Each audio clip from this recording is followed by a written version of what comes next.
Title: Amara, an African tale of truth, betrayal, and redemption. What would you do if your closest friend accused you of a crime you didn't commit? Banished, betrayed, and broken, Amara's journey is one of survival, truth, and redemption. But when her betrayer returns, begging for mercy, will she choose revenge or forgiveness? Dive into this captivating African tale of resilience, friendship, and the unyielding power of the human spirit. And while at it, kindly subscribe, like, and share. Thank you. Amara's village, nestled amidst rolling hills and thick forests, was a serene paradise. Thatched roof mud huts formed a cluster around a central square where a towering Iroko tree stood, its ancient branches spreading wide as though to protect the villagers below. The air was fragrant with the smell of roasted yams and fresh palm wine, but the peace of the village was shattered when a deadly illness swept through, claiming lives indiscriminately. Amara, a 10-year-old bright-eyed girl with ebony skin and a radiant smile, watched helplessly as her parents succumbed to the disease. Their absence left a gaping void in her young heart. The villagers mourned, but life moved on, and Amara was taken in by her uncle, Kola. Kola's compound was bustling with activity. His wife, Aunt Ranti, was stern, with a voice as sharp as the edge of a machete, and their children teased Amara relentlessly, calling her an orphan. Amara's days were filled with chores. She rose before the sun, her small hands carrying water pots from the stream, and her evenings were spent pounding yam in the kitchen. To escape the unkind words and piercing glares, she found solace in the nearby forest. There, amidst the whispering trees and chirping birds, she discovered wild mangoes and began selling them in the village. The few coins she earned were her little treasure, a symbol of her resilience. One fateful afternoon, the sun blazed down on Amara as she returned from the forest, her basket brimming with golden mangoes. Her feet kicked up puffs of dust as she trudged along the narrow path, her mind lost in thoughts of the day's sales. Beneath a towering baobab tree, she spotted a girl about her age, sitting with her legs folded elegantly beneath her. The girl's skin glowed like polished mahogany, and her silky hair was tied in an intricate braid. She wore a dress of deep blue with gold embroidery, a stark contrast to Amara's simple wrapper. The girl's eyes lit up when she saw Amara. "Hello," she said, her voice like the gentle rustle of leaves. "I'm so hungry. Can I buy some of your mangoes?" Amara hesitated for a moment before smiling warmly. "You don't need to pay. Take as many as you want." The girl's face broke into a radiant smile as she took a mango. "Thank you. What's your name?" "Amara. And you?" "Zara," she replied, her eyes sparkling mischievously. Little did Amara know, Zara was the princess of the kingdom, seeking a taste of life outside the palace walls. From that day, Amara and Zara became inseparable. Zara often invited her to the palace, giving her fine dresses and trinkets, while Amara always bring basket of mangoes to Zara. The palace world fascinated Amara, who had never imagined such splendor. The palace, with its towering walls and gilded halls, was a far cry from her humble village, the meals she shares with Zara, who treated her as her little sister. Zara shared stories of royal banquets and festivals, and in return, Amara introduced her to the simple joys of village life, dancing under the moonlight, singing folk songs, and plucking ripe fruits from trees. But not everyone was pleased with their friendship. Lami, Zara's personal maid in the palace, watched with growing envy and jealousy the bond between her mistress and the poor orphan. She resented Amara and believed Zara's gifts to Amara should have been hers. She always tried to dissuade Zara from her closeness to Amara by telling tall tales about Amara, which Zara ignored. Her resentment grew to hatred as she plotted and waited for an opportunity to drive a wedge between them. 2 years later, preparations for the annual Yam Festival filled the palace with a buzz of excitement. The highlight was the presentation of the king's priceless emerald necklace, which Zara was to wear. The day before the festival, chaos erupted when the necklace went missing. "I saw Amara with the jewel," Lami lied to Zara, her voice dripping with feigned innocence. "I thought you gave it to her." "You always give her everything," she vented. Zara's heart sank. She couldn't believe her friend would betray her, but doubt crept in. When she confronted Amara, the pain in her friend's eyes was unmistakable. "I swear, Zara, I didn't take it," Amara pleaded, tears streaming down her cheeks. But the accusation cast a shadow over their bond. Lami took every opportunity to taunt Amara, whispering venomous words as she passed by. "A thief and a liar," she hissed one day, smirking, as Amara carried her basket of mangoes. "You'll never escape your disgrace." Amara bit her lip, her resolve firm.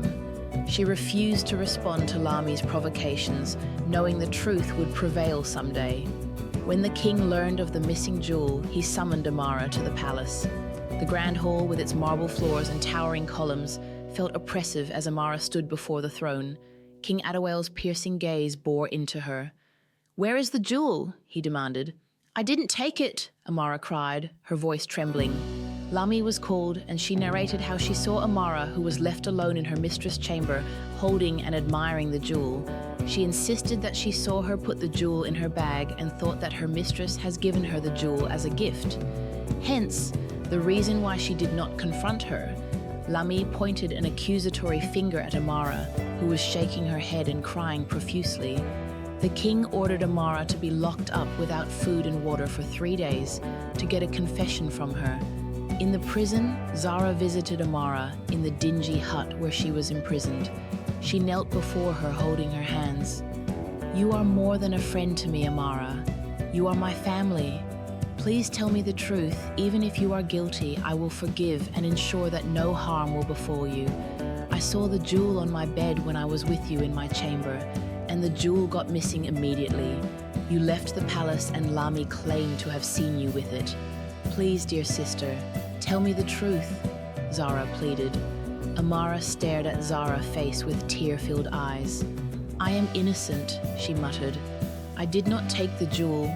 Zara left the prison, her heart filled with pain. After the 3 days, Amara was summoned to the throne room. The tension in the room was palpable. Her uncle, Kola, was also present. Kola, though kind at heart, felt the weight of the situation pressing on his shoulders. In a moment of desperation, he pulled Amara aside and whispered, "Amara, just admit you took it.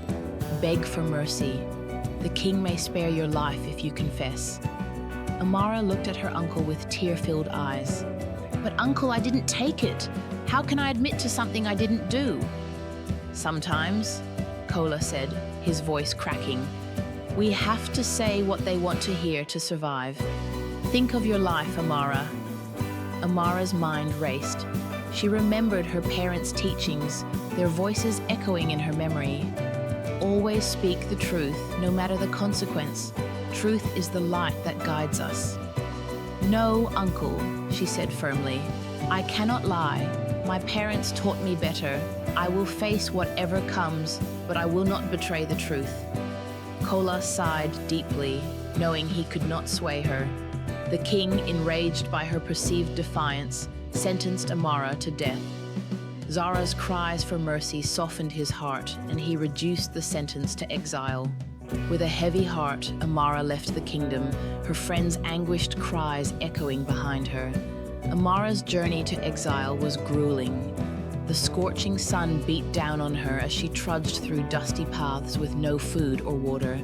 Her simple sandals barely protected her feet from the rough terrain. Hunger gnawed at her stomach and thirst parched her throat, but she pressed on, clinging to the hope that her innocence would one day be proven. At the edge of a remote village, her strength failed her. Her vision blurred, and her legs gave way beneath her. She collapsed in a heap, unconscious, as the villagers gathered around her frail form. The village elders, a group of wise and compassionate men and women, deliberated over what to do.